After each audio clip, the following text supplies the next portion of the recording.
अब हम चल रहे हैं श्रीमद् भागवत की उस कथा की तरफ जिसमें कंस ने देवकी को मारने का प्रयत्न किया और वासुदेव जी ने बचाया।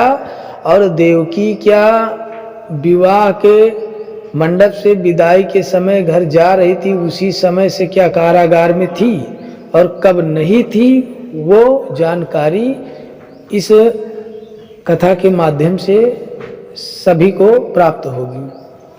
देखो, जब कंस देवकी मैया को आकाशवाणी हुई और मारने के लिए दौड़े, तब जो है वासुदेव जी महाराज ने अनेक प्रकार यत्न किया और बचाने का प्रयास किया।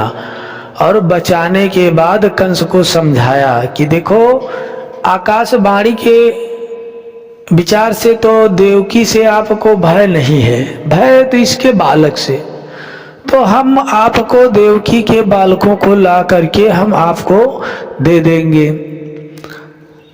और आप उनको जो चाहो सो करो। कंस जानता था कि वासुदेव जी महाराज असत्य कभी नहीं बोलते हैं, जो वचन कह दिया उसको वो सत्य करेंगे, क्योंकि ये बहुत सत्यवादी पुरुष हैं। वासुदेव जी महाराज की बात पर विचार करके कंस ने कहा ठीक है। अब वहां से देवकी को लेकर के वासुदेव जी महाराज अपने घर राजधानी गए और वहां पर उन्होंने सुखपूर्वक दोनों रहे।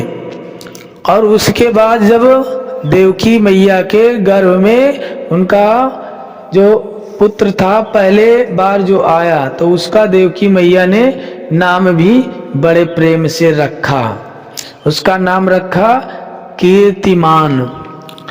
तब थोड़ी ही देर में उनको ये पता चला कि ये तो पापी कंस के हाथ में जाकर मृत्यु को प्राप्त हुआ।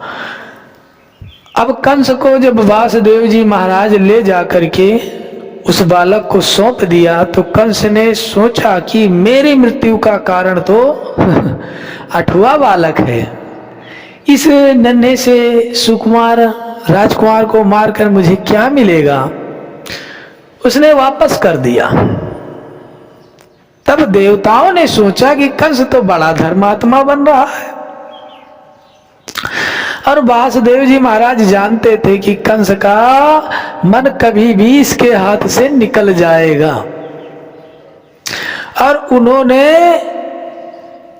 उनकी उस बात पर विश्वास नहीं किया। उस बालक को ला करके उन्होंने देवकी मैया के गोदी में दे दिया। देवकी मैया ने अपने बालक को चूमा चाटा, हृदय से लगा लिया, भैया को अपने आशीर्वाद देने लगी। लेकिन उधर से देव ऋषि नारद आ गए। देखो, नारदगत काम ही है कि धर्म के काम में हाथ बटाना। उन्होंने कहा ऐसा जब कंस धर्मात्मा बन जाएगा तो इसकी मृत्यु कैसे होगी। तो उन्होंने कहा कंस तुम बहुत भोले हो। कंस ने कहा देवताओं का काम बनाने वाले देव ऋषि हमको बता रहे हैं कि भोले हो, क्योंकि कंस को पता था कि अगले जन्म में मैं कालनेमी राक्षस था और मेरा वध भगवान विष्णु ने ही किया है। तब उसने कहा देव ऋषि से कि बताइए नारद जी महाराज। उन्होंने कहा देखो, ये जो तुम्हारी सेवा कर रहे हैं इस समय, ये भी सब देवता हैं। और जो यदुवंश में जन्म लिए हैं वो भी सब देवता हैं। और जब नंद और यशोदा हैं ये भी देवता हैं, क्योंकि सब देवताओं के कहे के अनुसार ही आए हैं।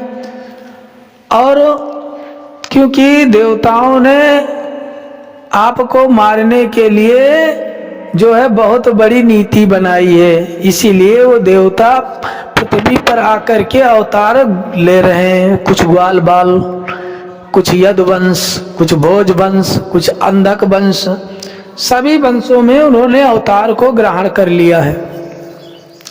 इसलिए तुम भोले हो।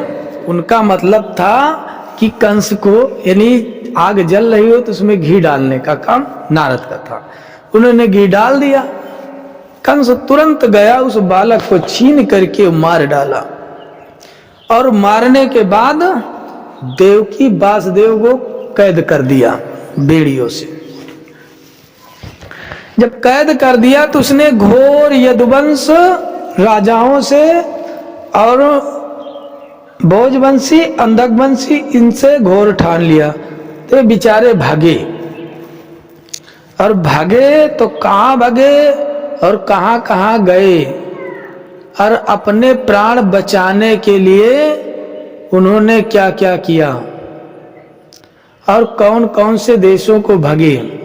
देखो, पंचाल देश में कुछ छिपे, कैकय देश में छिपे, और कुछ शल्य और कुछ विधवा और कुछ निषाद और कुछ विदेह मतलब कौशल। इन सब जगहों पे उन विचारों ने अपने जीवन को बचाने के लिए गए। अब ज्यों ज्यों देवकी के बालक आते रहे और कंस मारता रहा। अच्छा, इन बालकों का संबंध कंस के पिछले जन्म से है, क्योंकि यही बालक पिछले जन्म में जब कंस काल नेमी असुर था तब ये बालक भी उनके पुत्र भी हो चुके थे। इसलिए ये कथा हम आगे आपको अवश्य बताएंगे। और इनका श्राप जो था वो ब्रह्मा जी के माध्यम से मिला था, और ब्रह्मा जी ने इनको श्राप दिया था कि जाओ तुम हमको हंसते हो तो असुर योनि में चले जाओ। तो ये जो है असुर योनि में आए, और असुर योनि में आने के बाद में अब ये यहाँ पर एक दूसरी योनि में आए, काले नेमी राक्षस के बच्चे बने, और उसके बाद उन्होंने आशीर्वाद और श्राप जो अपने पिता से पाया था उसी श्राप के कारण ऐसा हुआ। और इनको श्राप मिला था हिरण्याकश्यप से भी। चलो इस कथा को हम छोड़ते आगे बढ़ते हैं। उसके बाद समय आने पर भगवान ने अपनी समस्त कलाओं के द्वारा वासुदेव जी के मन में प्रवेश किया, और उनके ज्योति रूप को धारण करके वासुदेव जी महाराज सूर्य के समान